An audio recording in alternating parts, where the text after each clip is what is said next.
Pemirsa, memanasnya konflik geopolitik di Timur Tengah kembali memicu kekhawatiran pasar global terhadap stabilitas pasokan energi dan komoditas. Dalam sejarah, setiap ketegangan global kerap diikuti lonjakan harga energi, mineral hingga batu bara yang mendorong siklus komoditi boom baru. Nah, di tengah situasi ini justru muncul lagi pertanyaan besar. Apakah dunia benar-benar sedang memasuki komoditi boom jilid 2 atau hanya mengalami fluktuasi jangka pendek akibat gejolak perang? Lalu seberapa siapkah industri pertambangan Indonesia menangkap momentum di tengah regulasi seperti RKAB serta dinamika transisi energi global? Kita akan membahasnya bersama dengan Direktur PT Dharma Henwa Tbk Dewa, Ricardo Silayan dalam segmen Industri 360. Pak Ricardo, selamat pagi menjelang siang. Pagi, Ellen. Terima kasih sudah bergabung. Pas sekali kita membahas di tengah fluktuasi harga komoditas, termasuk batu bara yang juga sudah rally-nya begitu kencang ya. Dalam kayaknya hitungan minggu saja ya, tidak sampai 1 bulan. PT Dharma Henwa sebagai perusahaan yang bergerak di jasa kontraktor tambang, bagaimana melihat dinamika pergerakan harga komoditas belakangan ini? Ya, kita melihat kenaikan harga sebagai sesuatu yang positif, ya kan? Karena underlying-nya dari miners juga melihat ini akan menjadi drivers untuk performance mereka ke depannya.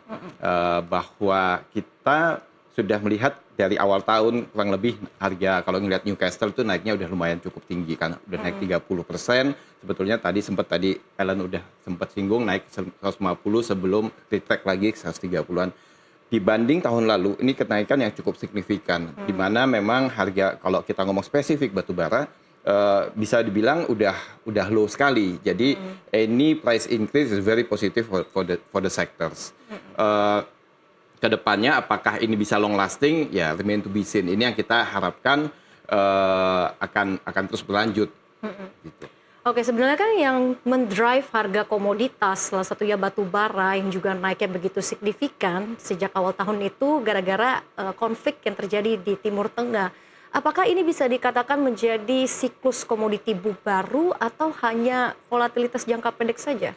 Oke, untuk melihat apakah ini new cycle dalam komoditi boom, mesti kita lihat bahwa kenaikan itu terjadi di multi sectors, tidak hanya di satu komoditas energi, tapi juga nanti kita lihat apakah mineral naik, kemudian soft commodities juga naik. Memang kalau kita perhatikan mineral itu sudah naik juga, mineral cenderung uptrend, kemudian energi kelihatan ada spike yang cukup signifikan setelah terjadinya konflik. Yang soft commodities ini yang masih bisa dibilang soften pergerakannya.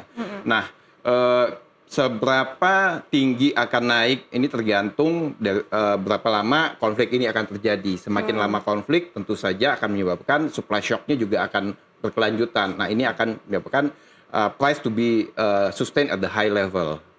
Selain faktor geopolitik juga kita melihat dari demand permintaan negara konsumen terbesar seperti China, Australia, mungkin khususnya dari China ya, karena kan ada prospek penurunan ekonomi di tahun ini PDB ekonomi China.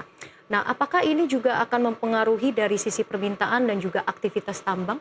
Ya, kalau kita ngomong tentang global economy, pertumbuhan diharapkan masih tinggi. Global economy mungkin di range sampai 3,3 average ya tahun 2026, 2027 di level 3,3% menurut IMF maupun menurut World Bank. Nah, China memang slowing down. Tahun ini mungkin can be as low as 4%, 4,5%, dan mereka saat ini adalah consumers dan produser paling besar batu bara.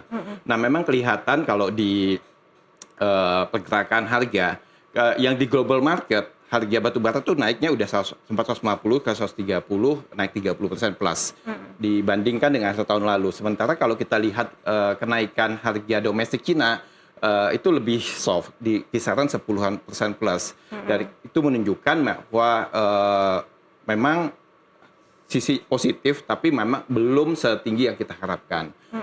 Going forward, kita lihat bahwa pertumbuhan batu bara mestinya masih kuat dari sisi konsumsi dari Cina. Karena kalau kita lihat data di 2 tahun terakhir, Cina itu masih mengandalkan batu bara sebagai energi yang utama, masih 62% plus. Bahkan kalau kita lihat angka 2024, Cina itu mengeluarkan approval dan memulai pembangunan full power plant yang coal base itu paling tinggi selama 10 tahun terakhir. Ini sesuatu yang positif bagi sektor batubara tentu saja. Ada angin segar begitu ya. Kalau melihat dari prospek permintaannya cukup firm kalau kita lihat, walaupun memang prospek PDB China ini ada revisi penurunan begitu. Nah, kalau di dalam negeri sendiri ya Pak, ini kan yang juga lagi trending soal RKAB. Bagaimana sebetulnya Anda memandang dari sisi menyesuaikan keseimbangan pasokan di tengah ada potensi peningkatan demand secara global karena ada konflik ini?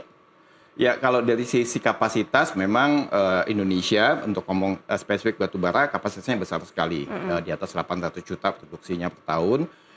RKAB pemerintah cut tahun ini dengan berbagai alasan, kemungkinan yang paling utama adalah ingin support harga, yang kedua memang ingin memperpanjang masa reserve cadangan batubara Indonesia yang memang secara konsep memang sangat menarik, tapi tentu saja ini bagi beberapa pemain berimplikasi negatif. Nah, untuk Dharma Henwa spesifik, kita melihat bahwa pemotongan RKAB tidak punya dampak signifikan karena our underlying clients dalam hal ini Bumi Resources mendapatkan RKAB yang sesuai dengan proposal sebelumnya dan kita lihat dan ini sesuai dengan target kami dan kedepannya kami sangat optimis dengan perkembangan bisnis kami.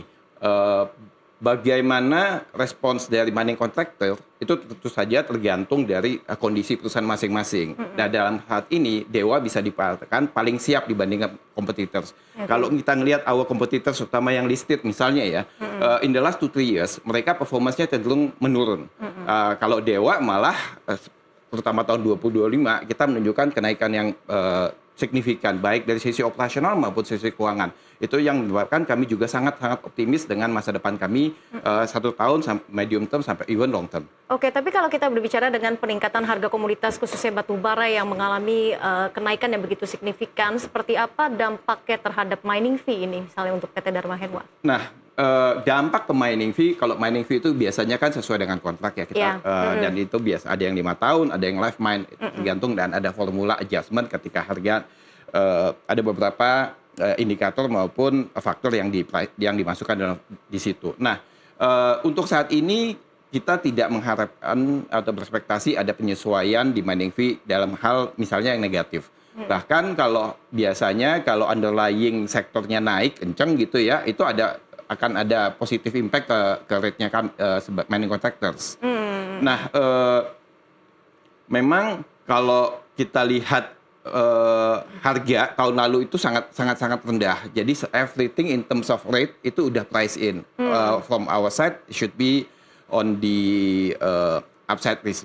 Kemungkinannya malah kalau harganya naik, ya rate-nya juga bisa naik. Iya, jadi artinya ada peluang upside begitu. Betul ya Pak? Sekali. Oke, baik. Kita akan lanjutkan usai jeda. Pemirsa Nusantara Economic Update akan kembali sesaat lagi.